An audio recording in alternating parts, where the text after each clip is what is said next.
بریم برای آماده سازی هات سانرایز.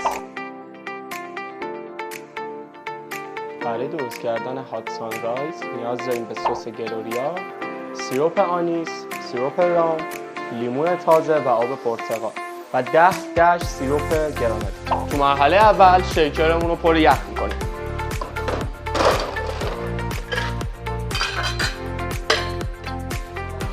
به وجه لیمون نیاز داریم.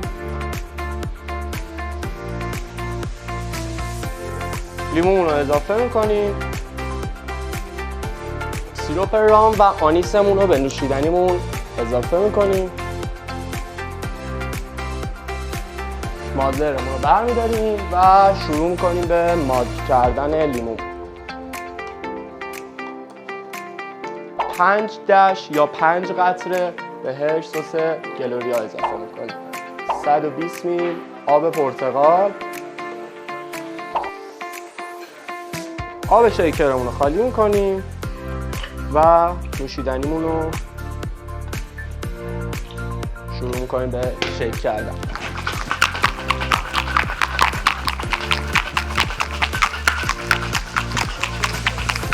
زمانی که شیکرتون یخ زد و عرق کرد، نوشیدنی شما آماده است. 10 دش سیروپ گرانادین اضافه میکنیم به نوشیدنی. سدامون رو اضافه میکنیم و نوشیدنیمون رو فول تاپ میکنیم. برای آموزش‌های بیشتر میتونید در دوره جامعه بارتندری شرکت کنید و مدرک بین‌المللی هم دریافت کنید.